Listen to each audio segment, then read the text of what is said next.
Excellent. Welcome to the 10th Annual Earth Day Breakfast. My name is Jared Blumenfeld. I nearly said I'm the Director of the Department of Environment. I am, but I'm also helping out in the parks these days, which is taking a lot of great time. And while we're on the parks, I want to thank the parks for making this room so green. So thank you to George and everyone at the nursery for doing their bit to make this room as green as possible. We have a very packed agenda, and it's always great. We love the mayor because he makes great announcements the day before Earth Day, which gets people really excited, which we love. I actually really do love that part. We have a really packed agenda with lots of things to show you and tell you about, and so we're going to start right now. Mike Sangiacomo is a partner. Today's theme is partnership. It's kind of an old theme, but it's very difficult to implement effectively. And so we talk about it a lot in the community, especially the environmental community, but actually getting it right and doing it is something that I think this year we're really proud of. So one of our best partners in terms of collaboration and really thinking about how we work together is Sunset Scavenger and Golden Gate, and Mike Sangiacomo is the head of those companies. Mike.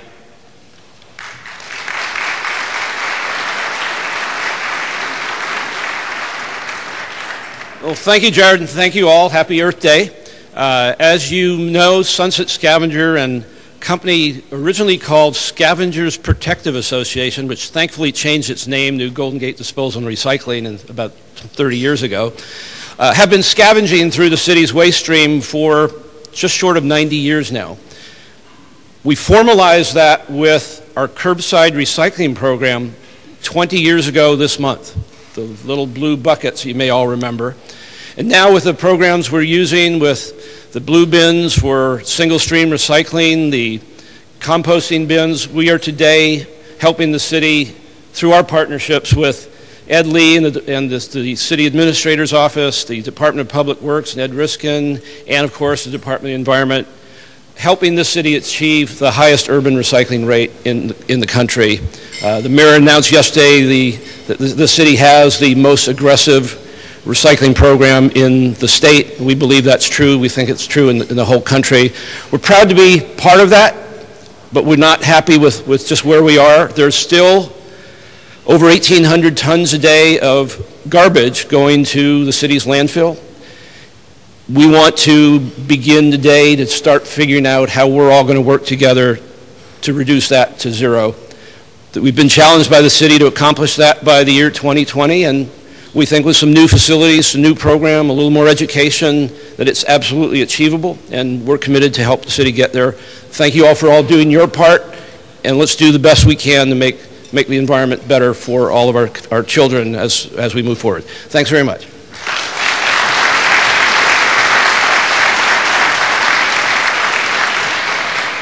So each year Earth Day grows larger. Hopefully our impact to protect the planet grows incrementally as quickly. One of the things that amazes me is, how many people we see year after year, but there are a lot of new faces.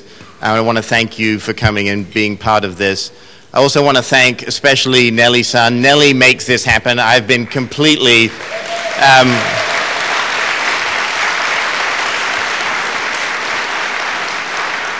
indebted to her as kind of an absent landlord for the last 6 months. I also want to thank all the sponsors, Arup, Blue Shield, CH2M Hill, Cisco, Coca-Cola Bottling, Safeway, Skidmore, Owens & Merrill, United Airlines, and Webcor. Let's give them a big round of applause.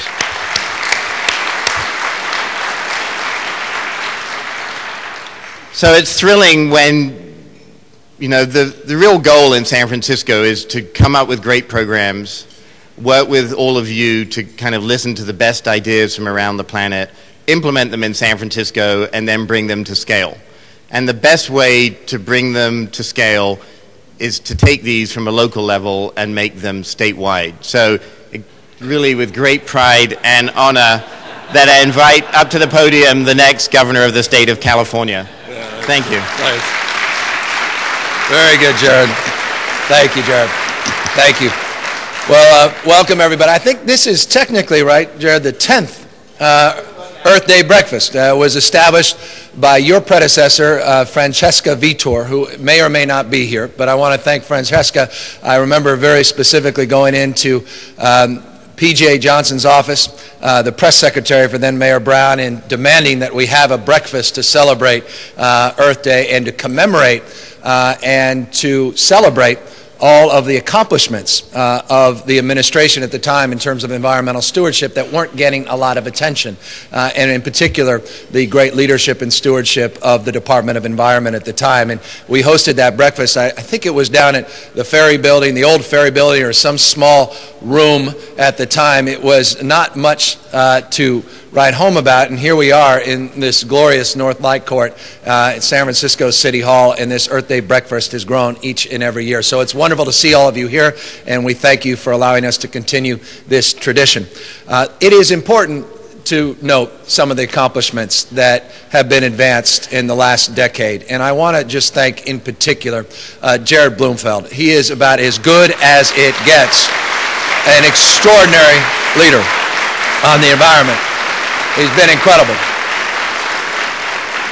The problem is he's been too effective in even his other role. That was the reference a moment ago. He took the baton and decided to lend some support to the Recreation and Parks Department, and now no one wants him to leave, which is an issue. Though he has made it clear to me he is leaving and refuses to stay because he wants to get back to the core passion in his life, and that's the Department of Environment. But such is the nature of success, or the burden in this case of success. The second person that I think deserves an enormous amount of credit, connecting all the dots. You know, we believe that the issue of the environment should not just be siloed in one department. We think it should be part of the nomenclature of the entire governance of our city. That environmental framework, that environmental consciousness should seep in to everything we're doing, from our planning and building departments to what we're doing not only at Recreation and Park, but what we're doing even at the fire department and other city agencies. And the person that's been able to do more in the last year and a half than I think we've done in the last decade and a half is Wade Crowfoot, who's also here. So Wade, thank you, wherever you are. Where'd you go? There you are, for all your work. It's been outstanding. So I look around, I can see all these other folks I want to thank, but I will be here all day. Also, it's important to note, and I'm very, very thankful and honored that he took the time to be here, but Mayor Frank Jordan is here with us this morning as well. Thank you, Mayor, for taking the time to be here. Very kind of you. Thank you. Well, you remember we were all here in 2005. Not only North Light Court, but the South Light Court. We were right there in the front of City Hall, and we celebrated a milestone of sort. We got the UN to finally come to the city and county of San Francisco for World Environment Day. It was not an easy thing. The UN had never looked necessarily to America, at least in the last few decades, as leaders in terms of environmental stewardship, particularly as we pulled out the Kyoto protocols, particularly as we went from that transition of one administration to another. But we were able to convince them not on the merits as much as on the history. As you recall, in 2005, we celebrated the 60th anniversary of the founding of the United Nations. It was, remember, founded right here, right behind us in the city and county of San Francisco. And that's something that I'm very proud of as a San Franciscan, that the UN was conceived here. But it also marked the first time in human history that more people on the planet were living in urban centers than in suburban and rural areas. And that was a significant milestone. First time in human history, more people on the planet, the 6.7 billion of us on this planet, are living in cities than in rural and suburban areas. We marked a milestone then that has only expanded today, and that was that 75% in 2005, and it still holds true today, 75% of the Earth's natural resources are consumed in those cities. And now, 80% of the Earth's greenhouse gas emissions emanate from those urban cores. So if you're going to get serious about the environment, you have to get serious about our urban environment. And that was the consciousness, that was the reframe, that was a dramatic shift in terms of our focus in 2005. At the time, we had 120 mayors from around the world. We signed 21 policy principles to sort of set forth a tone and tenor of collaboration and coordination in terms of our environmental stewardship. I recall that it was very easy at the time, some of you may remember this, in 2005 to just get Al Gore on the phone and get him to come to your city and show that slideshow. This was before Inconvenient Truth. And he was more than happy to come, and he showed that slideshow, and people were mesmerized and enthusiastic and excited. But 2005, we weren't necessarily where we are today just 4 years later in 2009 in terms of that general, that collective consciousness that is now taking shape, not just, again, in those urban areas, but around our state and the rest of the nation and the world. And that's a very extraordinary and exciting thing. But as you know, especially in this town, good enough never is. It's one thing to have set forth that tone and tenor, it's set forth a course and direction.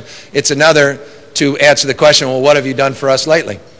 And that's the purpose of today's breakfast and the presentation you will see in just a moment by Jared and Wolfgang, who's representing Cisco, and this extraordinary EcoMap that we will present in detail.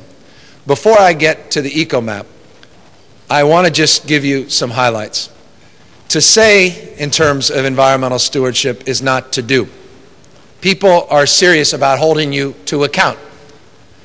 Every city, every mayor, everywhere I go, has a local global climate action plan, and they all tend to look alike. And then you find out the reason they look alike is they hired the same consultants. And they just white it out, well, Seattle's name and put in Portland's, or Portland's name and put in San Francisco, or San Antonio's name and put in Houston. And they all try to do a little bit more, right? It's the nature of competition. You say, instead of rolling back CO2 emissions 10% below 1990 levels by 2012, we'll roll them back 12% below 1990 levels by 2012. And you start asking these mayors and these city leaders, said, well, how are you doing? They said, we're doing remarkably well. It's unbelievable. We're just making huge progress. And you say, well, how do you measure that? But, well, we reduced the size of our vehicle fleet. We've greened our municipal portfolio.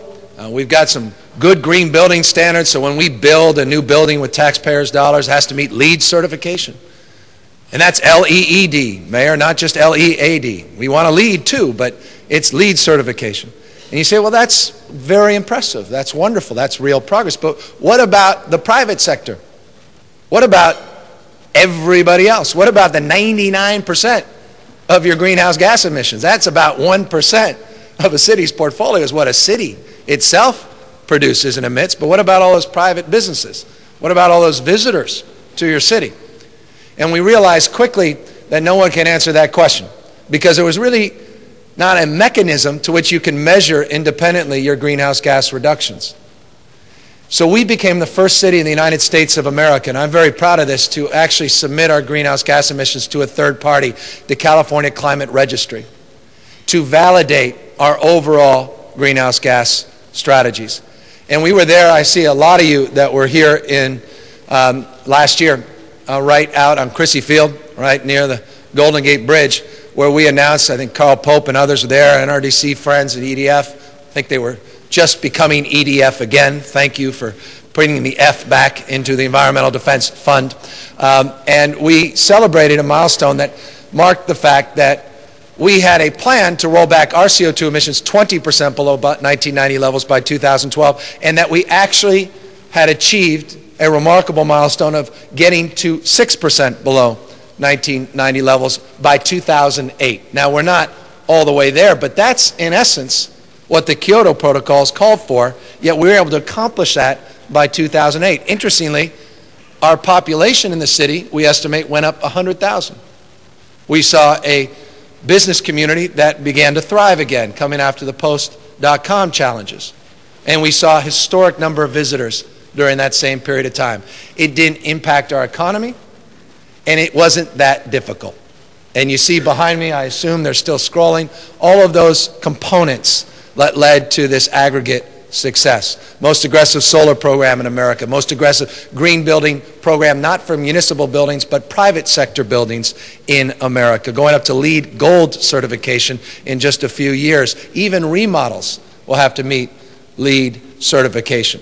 Most aggressive alternative fuel strategy, first big city to convert our diesel fleet into biodiesel. Very aggressive strategy in terms of what we're doing, as Mike has exampled in the last 2 decades, in terms of waste and recycling. 70%. We were at 35% in 1996. No one thought we could hit 50%. Said it's impossible. And here we are at 70%, well on our way to 75% by the end of 2010. And as Mike said, the goal, ultimate goal, is zero waste. How's that for audacious and ambitious? That's why we're about to require, we hope, with the support, I don't see anybody here from the board, but with the support of the Board of Supervisors, we hope the board supports the composting legislation that the Department of Environment has put forward that will help us get there. That's why we were aggressive. Jared went out to Ireland and said, we got to do something about plastic bags. Came back with that idea. And we became that first big city to go after plastic bags. Interestingly, you saw today Palo Alto's being sued for their plastic bag ban.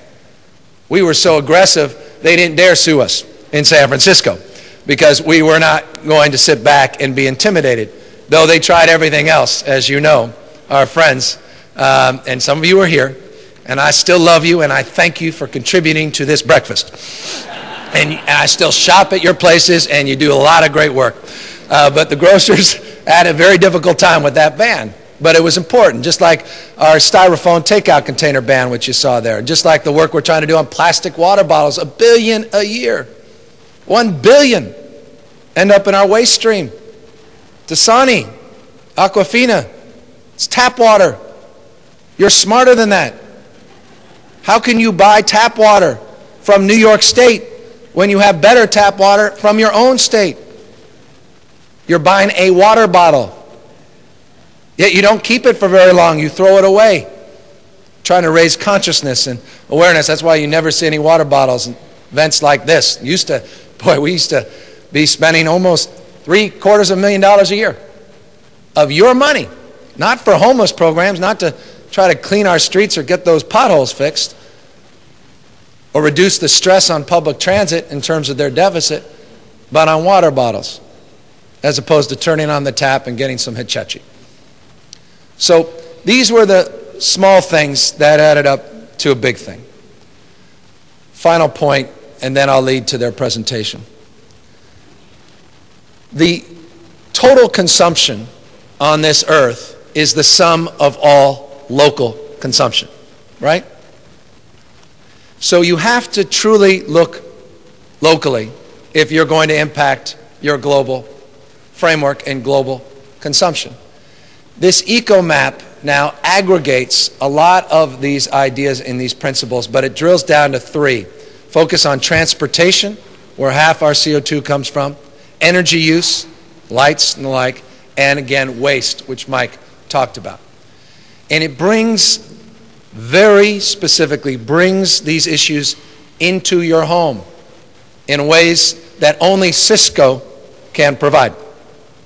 A real partnership, utilizing technology and the talent and twinning the two of people not only in this room, but folks that have been working on this for the last year and a half, from not only the Bay Area, but from all over the world, because Cisco wants to scale this idea. It's going to be announced formally in May in Seoul, and then they want to build this platform all around the rest of the world. But they're starting, and we're proud, here in the city and county of San Francisco. And now you're going to be able to go down not only to your zip code, but to your neighborhood and compare and contrast your own decisions in relationship to greenhouse gas consumption. And benchmark your efficacy or your success or failure against others. And it's a competition, again, that led those 120 mayors to come together in 2005, led almost 1,000 mayors across this country together in 2006 and 2007 at the U.S. Conference of Mayors, and is leading people around the world to now look to each other for inspiration, new ideas. But now we're bringing it to the individual, and it's extraordinarily exciting from my perspective. And I couldn't be more proud, again, of the work that went into this and how thankful I am to that enlightened Republican, John Chambers, and his leadership at Cisco for making the commitment personally at the Clinton Global Foundation to commit to this partnership with San Francisco and to have actually followed through. It wasn't just a press conference. He followed through, and we are the better for it. So I want to ask Jared back up, who will introduce Wolfgang, and they'll walk you through this exciting technology. And again, I want to thank all of you for your stewardship and your competency and constancy in terms of your environmental leadership, and happy Earth Day. Thank you all very, very much.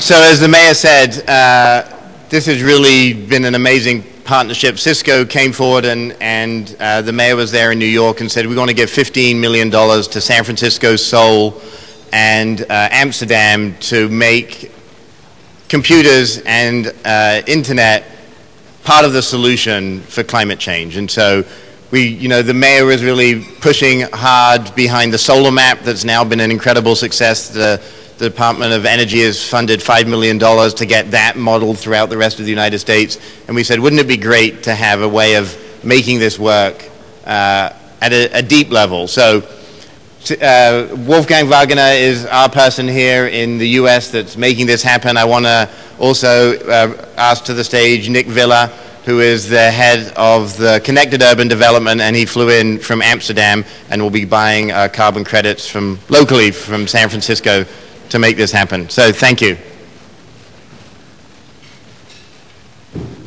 Good, okay. Thanks a lot, Jared. I just would like to give you a very brief context in terms of how this partnership took place.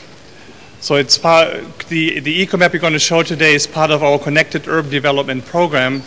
And this Connected Urban Development Program is a unique public-private partnership which is bringing together the environmental leadership of cities together with the technology innovation such as social networking, broadband, the internet, and all the other innovations coming from the private sector. What is unique about this program is that this is a co-creation between cities and Cisco. So we're working with a number of cities around the world, and it's really skin of the game is coming from the city of San Francisco as it is coming from Cisco. And it is a true partnership here, to stick to the theme here of today. So this is very unique and different from the way we at Cisco have been doing these public-private partnerships together. The EcoMap itself is basically an internet-based tool which is taking this abstract topic of climate change and making it real for everybody in the room, really taking the right information at the right time to the right people so that the climate change information is relevant to people across the world. We are proud to say that this is a global program, so we are rolling this out in other cities as well, and this is a world premiere. San Francisco is really the first city who volunteered to be our partner to do this. And yeah, Mr. Mayor, you can be very proud of your city and the leadership here from Jared to make this happen locally. I just want to acknowledge a couple of other partners which are here today which have been making this possible in the last 12 months. First of all, Department of Environment. I saw here David Pascal, Thea Hillman, Carla Ostrander, I don't know wherever you are here. NASA has been an important partner for us to make this happen. CH2M Hill, Arab, Duarte, Level, and the innovations team from Cisco. So Jared, please take us through this. So it really did take a village across the world. So what you're going to see today is kind of some of what the mayor talked about. Cities create 80% of the global carbon emissions. 50% of the world's population now lives in cities. 70%, 75% of the global economic output. And obviously, innovation happens in cities. So this is the actual EcoMap itself. So what you see, hopefully you can see clearly, is a map of San Francisco with all the zip codes. The lighter the shade of green, the greener the zip code. And the goal is to divide everything that we do into transportation, energy, and waste. It really is amazing the kind of the technology that now is at our disposal. So the minute that you sign up onto this from your desktop, it knows your zip code. The zip codes are linked now to your IP address. So without having to do anything, it tells you, and we did this for the mayor, he lives in 94109.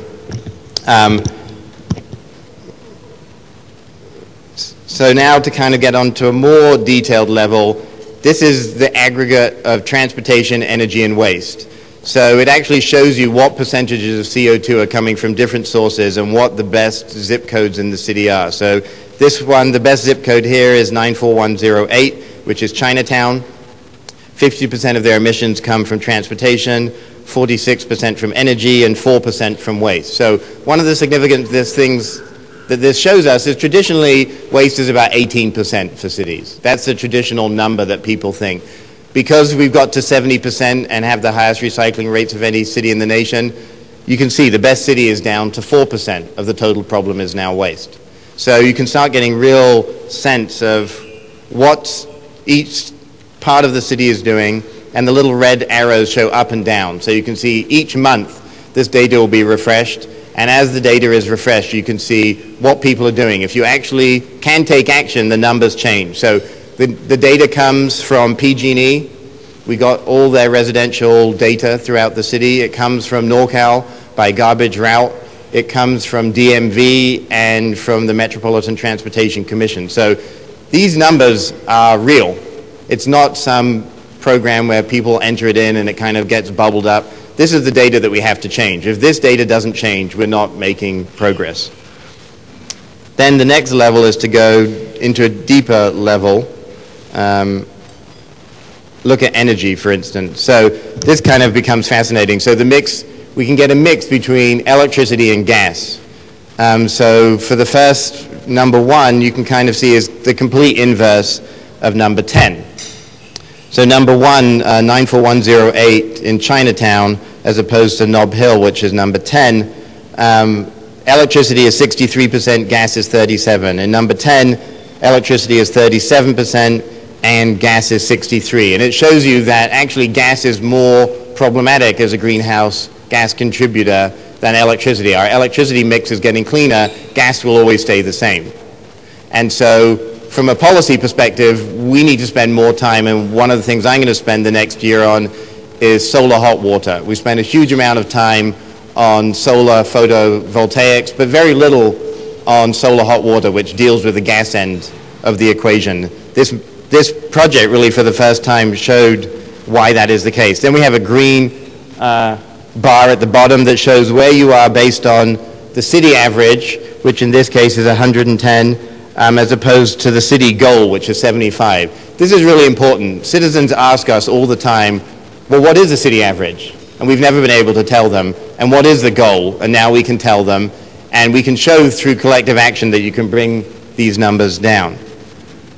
Waste. This one is awesome. I love this. This data there's a lot to mine here. So it's just incredible to me that one zip code, South Beach, has so much less trash than other zip codes. Why is that? We can look into that. But basically it's 3 times less than the worst performing. You can then look at the green cart numbers, and this is all by weight. So we got the Sunset, Scavenger, and Golden Gate route maps. They weigh them each day, and we can then overlay a zip code map and work out the amount of trash recycling and compost that's generated each day, well, each week. Transportation, we went to DMV, and now we have the total number of hybrids versus SUVs for every zip code. So you can start looking at why do some zip codes, for instance, South Beach, they do great on recycling, but 64% of them, or of the total vehicles there, 64% are SUVs. So less about blame, more about really getting instructive information that can start driving decisions. And so if you want to do a campaign on getting people to drive hybrids, probably the best place to do it is in South Beach. So, you know, hopefully Honda and Ford and Toyota can use this to market. I mean, we want them to market smart. Our solar map basically was an amazing tool for the solar industry to start working out where the best places and how to market solar installations around the city. So then you can switch it by hybrid, so you can see the ranking change if you just look and want to do an action by hybrids. And then you can do comparison. So the real goal here is to be able to start getting a zip code in New York City, a zip code in Beijing, in Amsterdam, and Seoul. Wolfgang didn't mention this, but the whole underlying platform for this is open source. So any city in the world will be able to take this and make it their own and start overlaying their data. The data will be the same, so we're setting up protocols so that you can start comparing apples to apples, so that for the first time you can say, well, what's the difference? How do we compare to New York City? How do we compare to London? And this tool will allow you to be able to do that. This, for instance, this one here on hybrids, you can see they're better than the city goal in terms of the number of hybrids that we have. So then the next kind of innovation that we came up with, actually with Ogilvy here locally in San Francisco, was this concept of effort, cost, and impact. When people, we did all these focus groups and said to people, what are the motivators of behavior? What makes you want to do something? And they said, you know what, I don't want to spend a lot of effort on it. Or, you know what, if it costs too much, I'm not going to do it, but I want a large impact. So here, you get to decide the effort, cost, and impact, and based on that, we then tell you what actions you can do that fit that profile. So you fill it up, and as you do it, this really cool little tree grows. And then with the mayor, we said, let's add it to his Facebook page. So when you've done the tree, it then links back to Facebook, and it keeps going. We then look at all the people in his neighborhood on Facebook that also are plugged into the EcoMap. And he decides, you know what, he's going to take a bike route.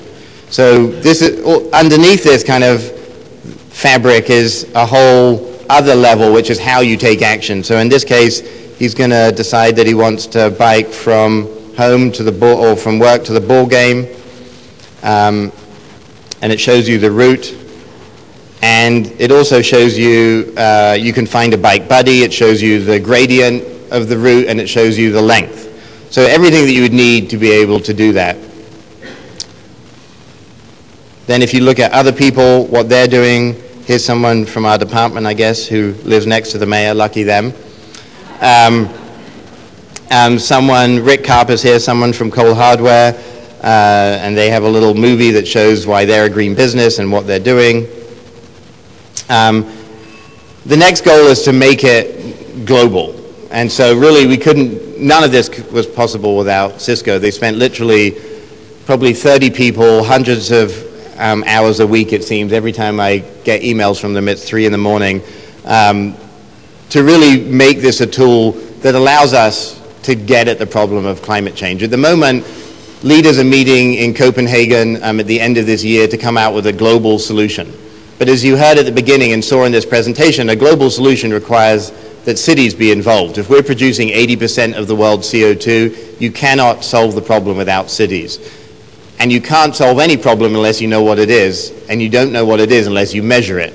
So really, this is the first time that on a relatively real-time basis, you can measure CO2 emissions and start to be able to compare them. That's the end of that presentation.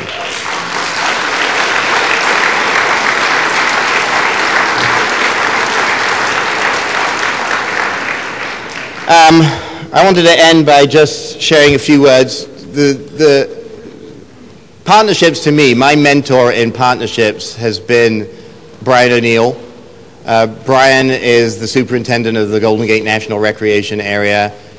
Anything that you ever wanted to know about partnerships in terms of fundraising, in terms of working with local government, in terms of dealing with the most difficult gadflies on the planet, Brian is the master, absolute master. And he really has been an inspiration to me.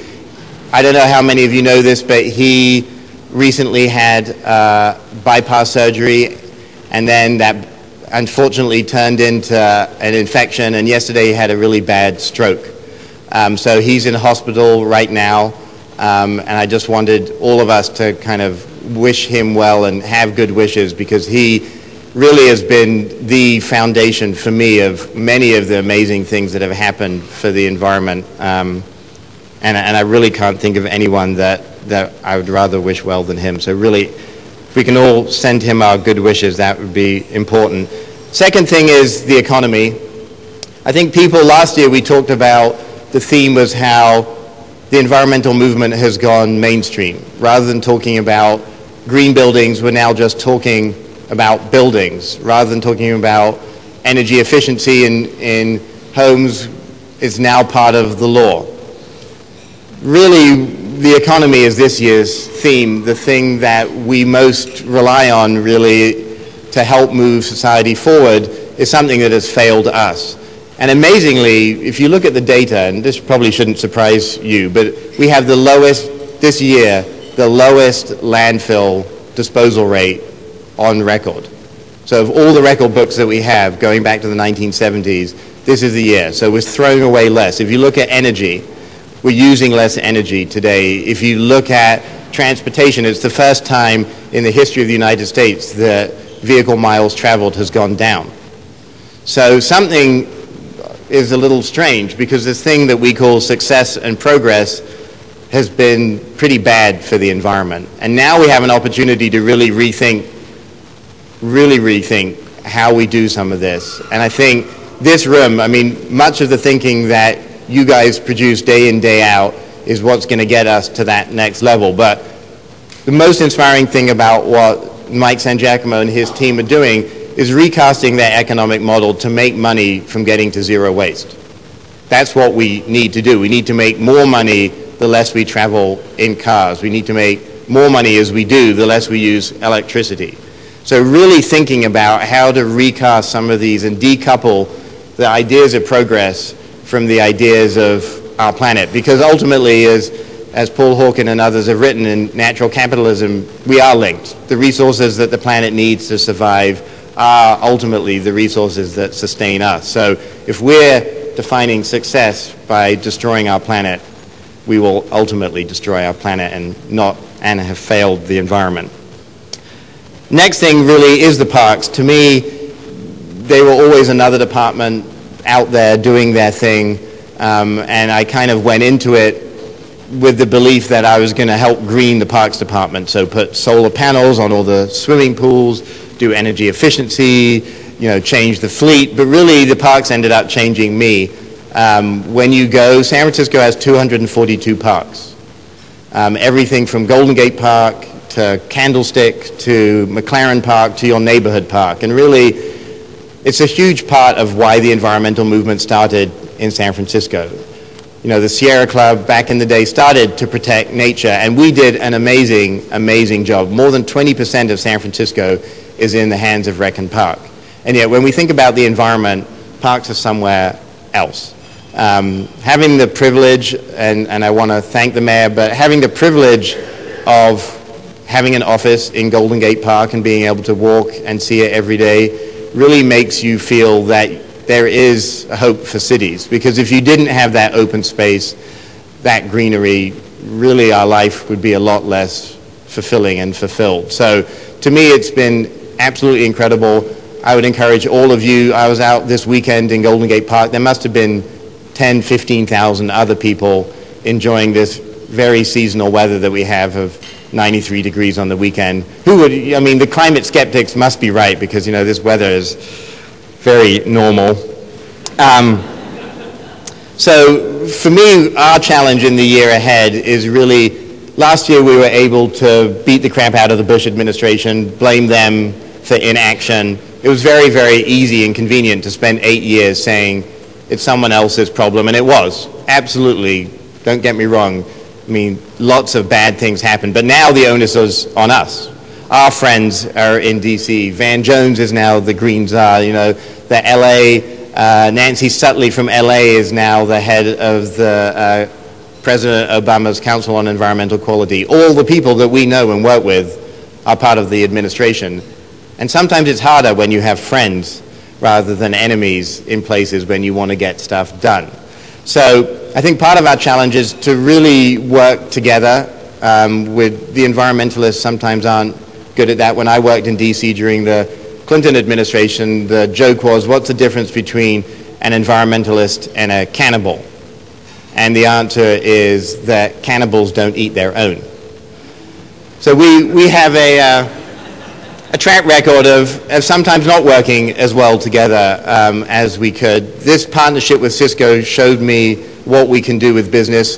The Business Council on Climate Change, which started last year, we had probably 50 members from Google to Webcore to many of the people in this room. Today has 100 members of San Francisco businesses working together to deal with climate change. An amazing partnership that really has exceeded everyone's expectations. When people get together, and hopefully the rest of this morning you guys can spend talking with each other about how to move things forward, that's really the purpose of why Francesca and others brought the Earth Day breakfast together.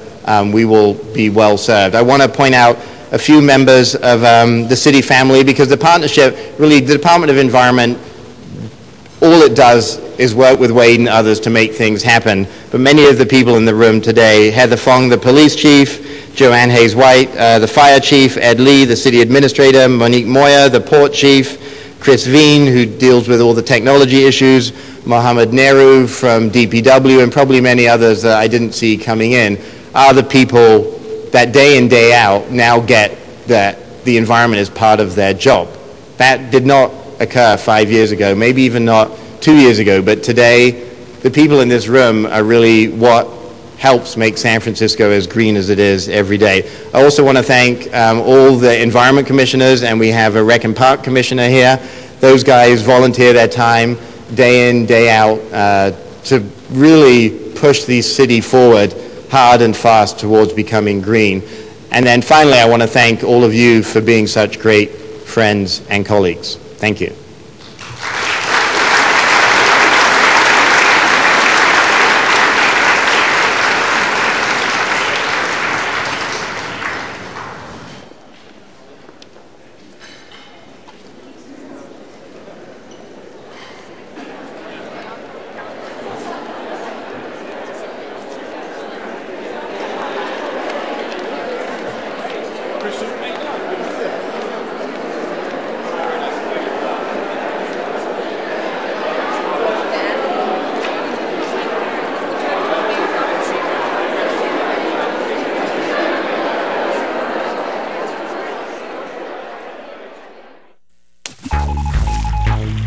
SFG TV, San Francisco Government Television.